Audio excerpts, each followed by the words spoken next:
Hi, my name is Jonas. I'm the EcoFlaps fleet sales guy for the Western US and Canada. And we're going to take a look at EcoFlaps today versus the old traditional flaps. And to start off with, if you really want to see a more scientific, if you will, demonstration, go to ecoflaps.com and they've got a link to the website that has the video. Barry set up a wind machine to take to our truck shows to show fleet guys the variance between the wind coming off the old traditional flaps versus passing directly through the Eco Flaps.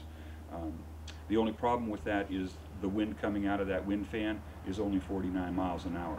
And as you know, your guys are traveling down the highways and the interstates at much greater than 49 miles an hour. But for an on-site demonstration, it was good.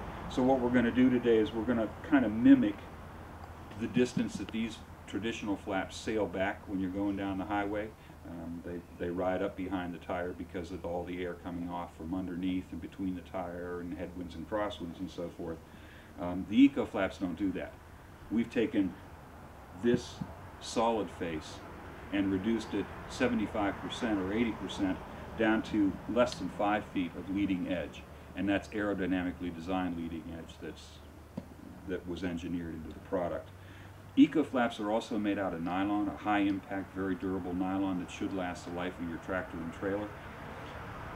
The rubber flaps and plastic flaps are not nearly as durable. The plastic flaps, they curl, they crack. The rubber flaps get sprayed because, or frayed because they're getting banged against the tires and back against the ICC bar and so forth. We're going to mimic the curl that you see behind a tractor and trailer with a force pounds meter.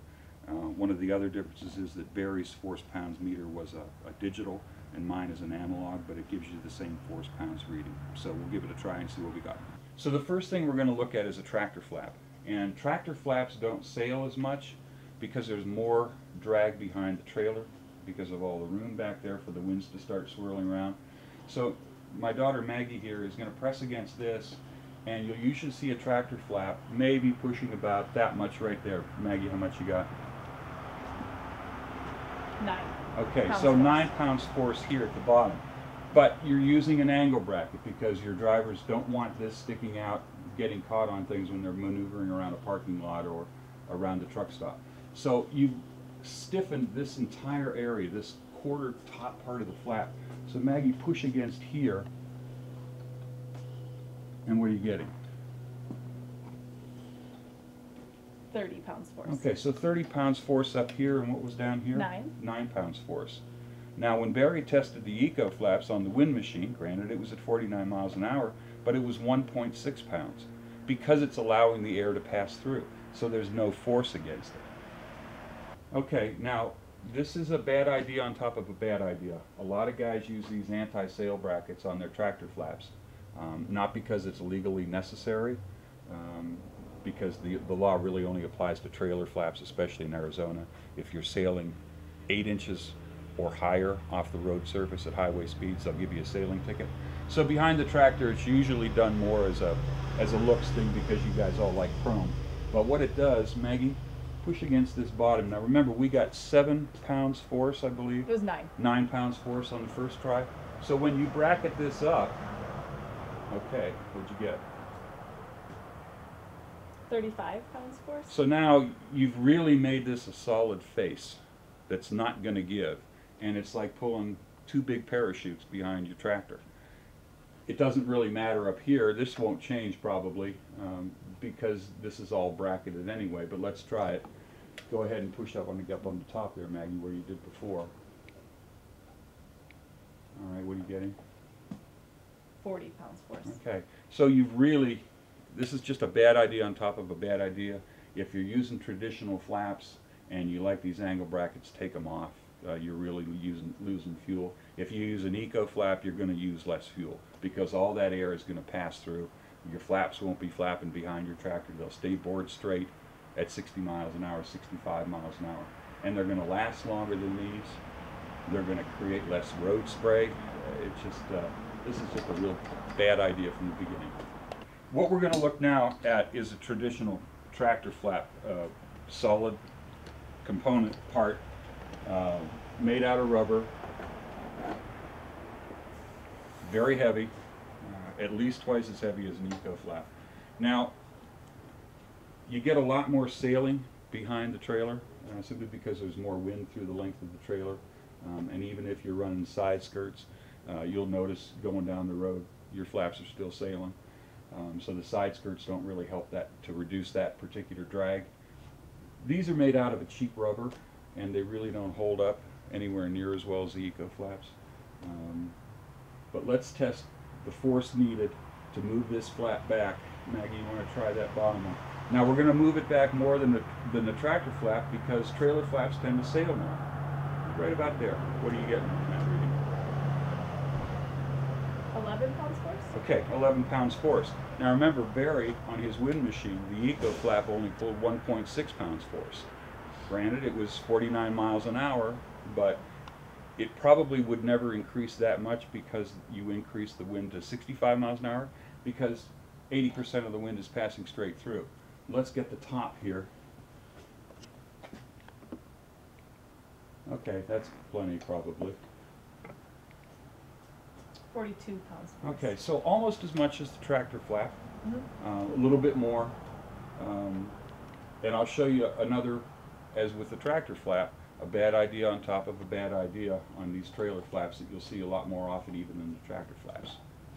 Okay, here's another, once again, bad idea on top of a bad idea. And you'll see this more on trailers, because drivers going, especially through Arizona, the law is your flaps at highway speeds cannot be more than 8 inches above the road surface. So a lot of guys will use these, but the problem is they're obviously not always in Arizona. And while they're driving down the road, these are going to use a lot more fuel, because once again, you're now creating a very solid surface for that air to have to dam up against. So Maggie, push on the bottom of this one, and let's see where we're at. What do you got?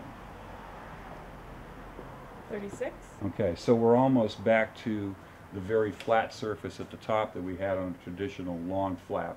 And push up here, Maggie, up here towards the top, and see what you get. Alright, what do you got? 52 pounds Okay, force. so you've really taken a bad idea of using a solid face flap, and you've made it a much worse idea by putting the bracket on. If you use the Eco Flap, all that air passes through. They'll stay board straight at 60, 65 miles an hour. You'll never get a sailing ticket. They'll last longer. They'll reduce the spray that the other drivers and your driver have to deal with. And Maggie, I want you to push again down here. And once again, her muscles are basically your fuel, because it's your fuel that's it's making the thrust for that to work. And you hold those up for thousands and thousands of miles, you're using a lot of pounds force away from your engine to what it was designed to do, which is to get you down the road.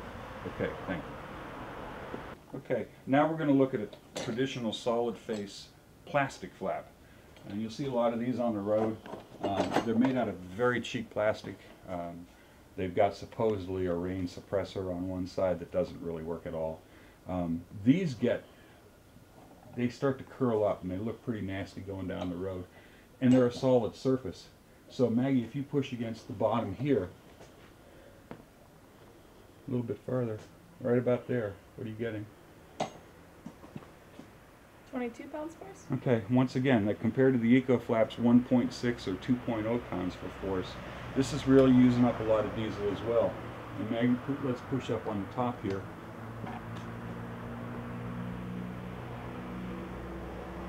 Not much give. 48 pounds force? Okay, so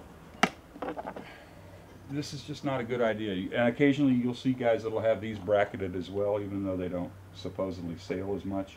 But if you switch over to Eco Flaps, you'll get your money back in no time. And you'll probably outlast the life of your vehicle and reduce spray and make it safer for your drivers and your fleet. So these beads are supposed to stop the spray, and we'll throw a hose on it and see how they work. They don't work, but I'll show you anyway. Okay, so this is a white plastic mud flap that's got these bumps on the back, these little pimples that are supposed to reduce the spray. Doesn't work whatsoever. Creates, once again, dangerous spray for your driver and other drivers on the road. So this is a traditional rubber solid face mud flap. Creates a tremendous amount of spray, making it very dangerous for both your driver and the other drivers on the highway. And this is the Eco Flap. As you can see, the water passes right through, creating almost no spray whatsoever. And that water passing through, you can also look at that as the air passing through. You reduce the fuel, you reduce the spray, increase durability. There's no reason why not to retrofit your fleet with Eco Flaps.